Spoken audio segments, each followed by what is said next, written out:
Hey guys, Ash here coming at you today in Clash Royale. Welcome to the video. Hopefully it finds you all doing well. Before we jump into the topic of today's video, I have a recommendation for you guys. The day the music died, I remember I made fun of one of my exes way back in the day when she was just like, I love to go to the movies all by myself. I've shared this on the channel before. I kind of made, internally, I kind of judged. I was like, oh, that's really sad that she went to movies by herself. Anyway, the day the music died, if you know the song American Pie, I'm not going to sing it. I'll forgive you. But boy, the documentary was so freaking good. Check it out if you even are somewhat familiar of the song. Anyway, guys, hopefully you had a good weekend as well. Today, we're talking about champions. I've been getting a lot of comments, excuse me, like this one by the Big Crabber here. It says, love how you're feeling. Well, thank you, man. Thank you. On the view side, I think a lot of people are discouraged right now because every deck is champion dependent in the game. There has been a dip in popularity of Clash Royale. Some of it could be because of a lack of, normal cards being added to the game. It could just be the longevity of the game. 6 years now, that's a long time for a mobile game to be out. However, we've seen a bunch of games, last 10 years plus, very successfully. Not to say that the game is dead. It's not. There's millions of active players. They're making millions of dollars off of the game. It's just not doing as well as it has been, and it has taken a more recent dip as well, the popularity of Clash Royale. Now, obviously, I still love the Clash Royale, and I still think that Clash Royale is the #1 mobile game of all time. Obviously, I'm biased. I mean, my freaking channel name is Clash with Ash, but I'm being genuine with you guys because I feel like it takes the cake from, like, I don't know, what else would be in the conversation? Other Supercell games, Clash of Clans, certainly. Summoners War's been around for a long, long time. Brawl Stars kind of innovated in the space a little bit. Honor of Kings in China. What other games would you put up there in the running for best game of all time? Either way, I think that Clash Royale, frankly, is the best because it was made and optimized for mobile. Meaning, even if there was a PC port or version of Clash Royale, it wouldn't be as good because actually playing it on a mobile device is the best, which is why I think it's the best game. I'm never going to stop playing it ever as long as they keep it alive.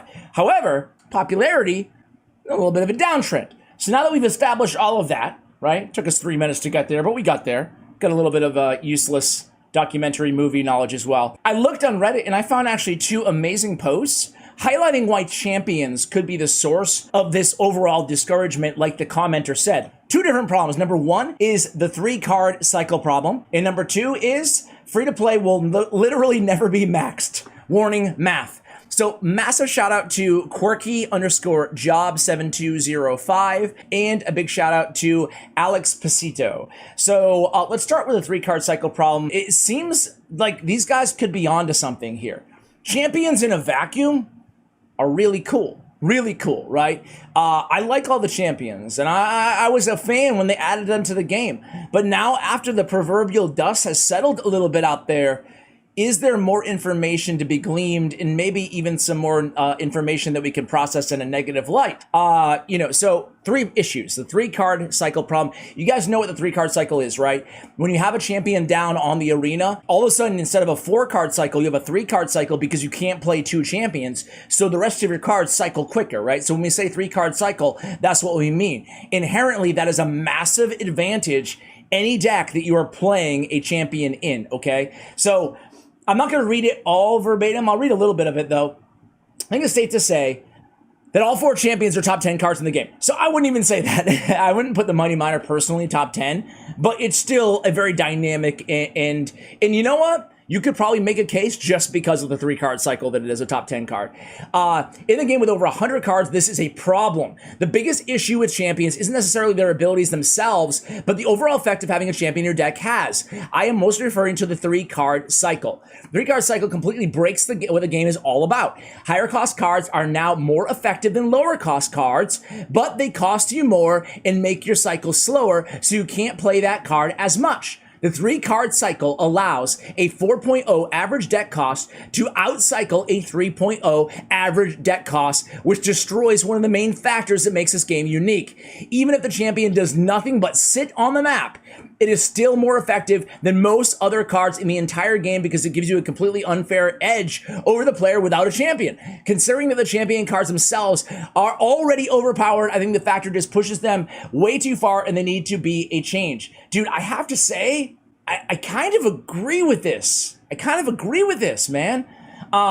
That's staggering to think about it that way. 4 elixir to 3 elixir, man. I propose the idea of instead being, sorry, I propose that instead of being taken out of your cycle, the champion slot stays in your hand. Once played, the position it was in your hand is changed into the ability icon, since the ability icon is on the playable arena and can sometimes cause you to play an unwanted card if you miss the button. That basically gives you 3 cards in your hand at all times, while the 4th one being that ability button. This can make it so players can actually have to think about whether they want to substitute a champion in for another card that has a different effect on your cycle. Dude, I gotta say, man, Alex, you are a smart man. It doesn't, I mean, it's a massive nerf. It would be a massive nerf for champions, but I feel like that would actually make the dynamics of the game long-term just healthier overall. For example, 2.6, well, you guys can read the example, but overall, you know, look at how he spells favorite too, with a U in there. No wonder he's smart. From GB, from Great Britain, maybe. I don't know. Actually, they probably spell it that way in a lot of different areas. Canada too, right? Yeah. Anyway, guys, there it is. I agree. I agree with him. And I think his solution is actually great. Change that ability. As soon as you play the card, that card icon in your hand just changes to the ability. Doesn't cluster up the user interface of the actual game map. I don't know, man. I think that's a great idea. Next up, let's talk about the other topic of champions, the pay-to-win aspect, right? So a lot of math here. I'm not going to read this entire one. It's a long one, but I will link both these posts. Obviously, give credit to both of the authors. I want to go ahead and make sure I upvote them as well, right? TLDR at bottom. Okay, let's go ahead and go to the bottom, guys. But really quickly, let's check the synopsis. Dear CR, please address the champion economy. With 4 champions, free-to-play players need to grind out champions for more than a year before they can use them on top or even mid-ladder. If Supercell continues to release champions as quickly as they are, free-to-play players will literally never catch up. Indulge me for a minute while we work through a little math, boys and girls. Get ready. Get your calculators, get your protractors out.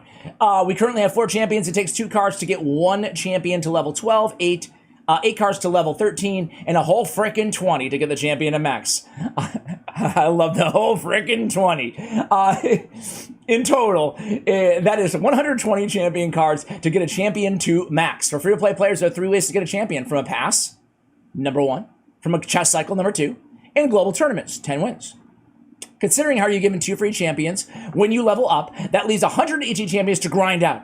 However, you also get 4 free champions from Mastery, 1 for each, okay? So free-to-play players get 1 champion a month from the pass, 2 in every chess cycle, approximately 1 out of every 120 chests, blah, blah, blah, blah, blah, blah, blah. You know what, guys? I actually think this is all interesting, but I know that I'm going to lose most of you guys if I read every single word verbatim. So let's go all the way down to some solutions before we take the TLDR, right? So some solutions. I love that these guys, these Reddit dudes, they're posting solutions to the problems. They're not just, you know, bitching and complaining about the problems. They're coming up with some solutions. I love it. All right, something needs to change. How do we solve this? Make Book of Books accessible in the same way for free-to-play players. Increase drop rates of champions in chests, or drop rates of reward chests. Reduce the amount of cards required to max. Instead of 2, 5, 10, make it 2, 8, 20, or 2, 5, 10 instead of 2, 8, 20. Introduce champions wild cards and some way to get them. All of this needs to be done in conjunction with a reduction of the amount of champions released. Focus on time into a new common card instead. I love it. TLDR takes 2 years. This is pretty staggering as well. It takes 2 years, 11 months, and approximately 4,500 gems for a free-to-play player who wins tournaments to max out champions. For those who don't win tournaments, it will take 4 years, 2 months. If Supercell continues to release a new champion every 270 days, free-to-play players mathematically can never catch up to paying players. Okay, guys, well, there you have it. He edited for formatting solutions also listed above. We've covered the solutions. Now I want to hear from you guys. How do you feel about champions in Clash Royale? Are these 2 Reddit posters onto something? I agree with both of them, and I think that both these changes, you know, suggested by both of these posters are fantastic ideas. If I hear back from Supercell, I will bring this to their attention as well. You never know. There's nice feedback. They are on summer holiday, though, so we'll see how we do. But either way, guys, I mean, how do you feel about champions? Let me know in the comments below, and I'll be sure to pass on some of the comments with the most upvotes onto Supercell as well. Guys, thank you so much for watching. Big shout out to Bren Chong, Clash Royale, my YouTube partners. Check out their information as well. And as always, take care, guys.